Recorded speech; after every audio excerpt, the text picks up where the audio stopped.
Eu sou a Cláudia e esse é o canal Velejando por Livros e hoje a gente vai falar sobre as Crônicas Saxônicas de Bernard Cornwell, mais especificamente sobre o penúltimo livro da saga, A Espada dos Reis.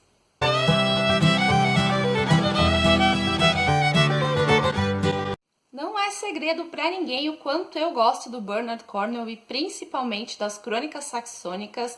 Essa série de livros está entre as minhas favoritas. Arrisco dizer que hoje em dia é a minha saga favorita de livros. E recentemente aqui no Brasil foi lançado o livro 12, que também é o penúltimo da saga, A Espada dos Reis. Lá fora já está sendo lançado o último, chamado Warlord. E eu creio que vai chegar aqui no Brasil no ano que vem. Afinal, esse aqui recém saiu pela editora Record. E as Crônicas Saxônicas, para quem não conhece, se passam nos reinos saxões e narram a unificação desses reinos e a formação do que hoje em dia nós conhecemos por Inglaterra. Nos primeiros volumes da saga ocorrem as invasões desses reinos pelos dinamarqueses vindos do norte, que as pessoas costumam chamar de vikings. Porém, o Bernard Cornwell explica que esse termo vikings era utilizado para os nórdicos que praticavam a pirataria.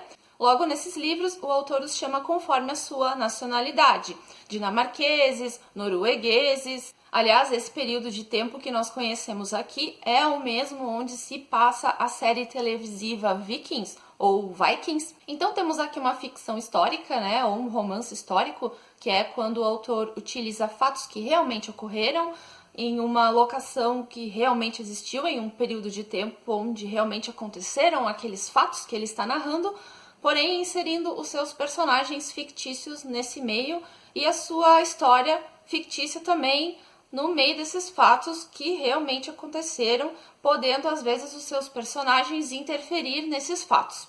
O nosso personagem principal das Crônicas Saxônicas é o Uhtred de Bebbanburg, que não é tão fictício assim, pois ele foi inspirado em um antepassado do autor. O Uhtred nasceu saxão no reino da Nortúmbria, que é o reino que fica mais ao norte, e ele é herdeiro da fortaleza de Bebbanburg. No primeiro volume da saga, o Uhtred ainda é um menino e Bebbanburg é invadida pelos dinamarqueses.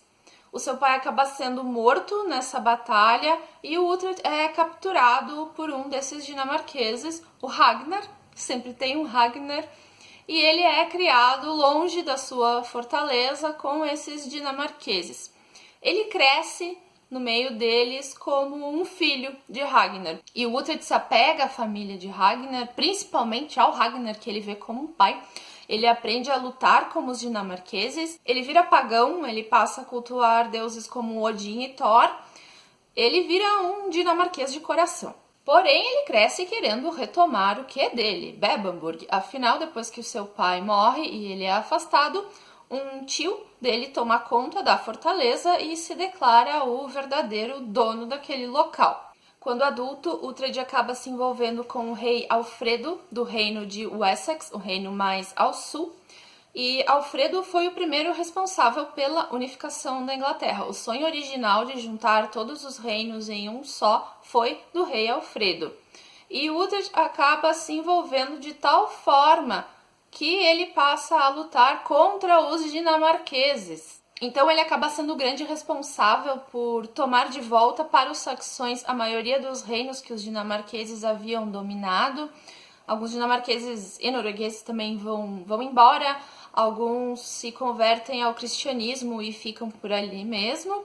E nós temos aqui no livro 12 a maioria desses reinos já cristianizados e submissos aos descendentes de Alfredo. Alfredo já morreu, já passaram-se algumas gerações. E aqui o único reino que ainda resiste, que ainda é livre e tem um rei dinamarquês, é justamente a Nortúmbria, onde o Uhtred mora, em Bebbanburg, que ele recuperou depois de 10 livros.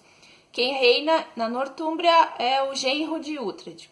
O cenário político no início do livro A Espada dos Reis é uma guerra iminente pelos reinos entre dois netos de Alfredo, ambos filhos de Eduardo, atual rei aqui nessa época que está morrendo Cada um desses dois possíveis reis é filho de uma mãe diferente, então tem algumas pessoas que acreditam que o rei verdadeiro deve ser Elfward, o desprezível sobrinho de Ethelhelm, que é um inimigo do Uhtred, e algumas pessoas estão do lado de Ethelstan, entre elas Uhtred, não porque ele está ansioso para ir defender o Ethelstan, mas ele fez um juramento para ele anteriormente de quando precisasse ele iria defendê-lo.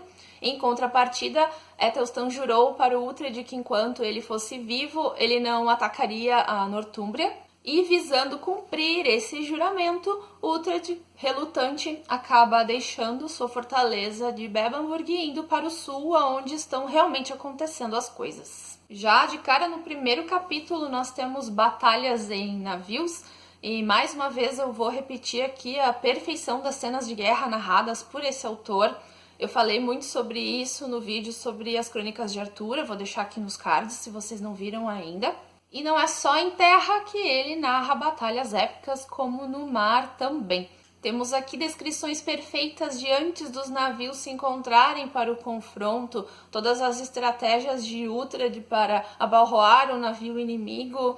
E quando eles finalmente se encontram, temos uma batalha no convés com direito à parede de escudos e tudo. Afinal, se não tem parede de escudos, não são as Crônicas Saxônicas.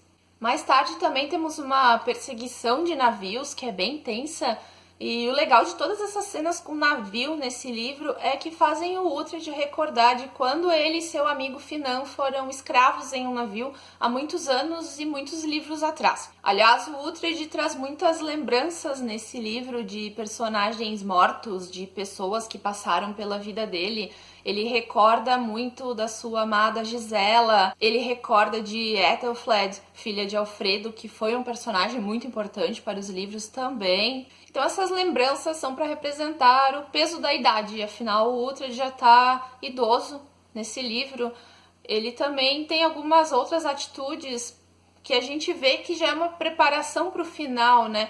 Aqui ele já tem um certo receio de batalha que ele nunca teve, ele já tem vontade de largar tudo e voltar para o norte e ficar quieto em Bebbanburg. Mas apesar de velho, ele ainda é um personagem extremamente carismático, ele é muito espirituoso, ele e o Finan, que também está velho, tem alguns diálogos hilários. Eu dei algumas risadas lendo esse livro, mas também não tem como não ficar triste, porque eu sei que é o penúltimo, eu sei que tá chegando ao fim, já a gente vai sentindo a preparação para o grande final, e não tem como não se emocionar pensando que eu vou ter que me despedir do Uhtred, que é um personagem muito amado, pelo menos por mim.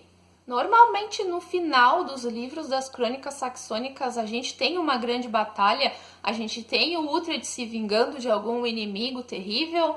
Aqui não foi diferente, porém já tivemos batalhas melhores em outros volumes. Eu acho que talvez o autor esteja guardando melhor para o final.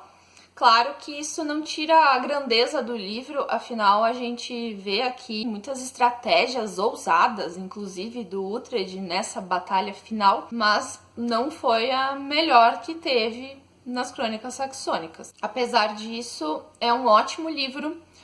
Eu não enjoei ainda das Crônicas Saxônicas, eu acho um trabalho excelente que o autor vem fazendo, porque é difícil manter o interesse das pessoas em uma saga tão comprida. E nesses livros ele nunca se perdeu, pelo menos na minha opinião. Eu sempre gostei de todos, eu sempre achei que todos tiveram a sua importância, com as suas particularidades.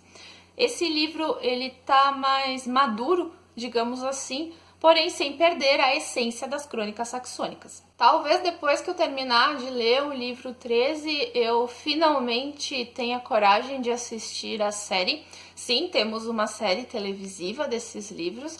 O nome é Last Kingdom, ou O Último Reino, que é o nome do primeiro livro da saga também. Eu assisti os primeiros episódios e abandonei. Eu ainda não tô preparada para ter uma relação de amor e ódio com essa série, igual eu tive com Game of Thrones, por amar muito as Crônicas de Gelo e Fogo também. E aquele ator que faz o Uhtred na série é muito diferente da descrição dos livros e, consequentemente, da imagem que eu tenho na minha cabeça, que mais parece o Zack White. Então, também é outro motivo pelo qual eu não consegui assistir a série ainda. Eu comprei o livro na pré-venda pela Amazon. Aliás, eu vou deixar o link para comprar o livro aqui na descrição. Se você quiser adquirir, não deixe de usar esse link para ajudar o canal. O meu exemplar veio com um marcador de páginas de metal da saga e com um pôster. Eu creio que esses brindes ainda estejam disponíveis, mas provavelmente por tempo limitado. Recomendo muito as Crônicas Saxônicas para quem gosta de ficção histórica, histórias medievais, quem gosta de história no geral da Europa, da Inglaterra. Eu aprendi muito lendo esses livros. Eu sempre aprendo muito com os livros do Bernard Cornwell. Eu gosto muito do trabalho de pesquisa que ele faz para embasar as suas histórias.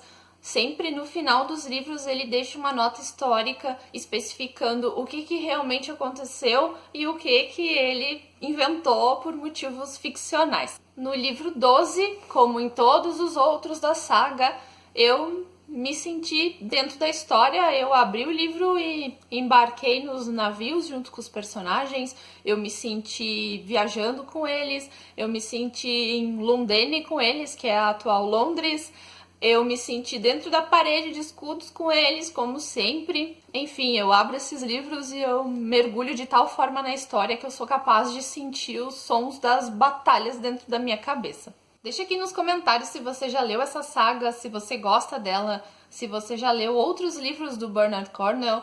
E não esqueça de deixar o seu like, de se inscrever no canal se ainda não for inscrito. Compartilhe esse vídeo também com seus amigos para me ajudar. E obrigada por assistirem até aqui. Até semana que vem e tchau!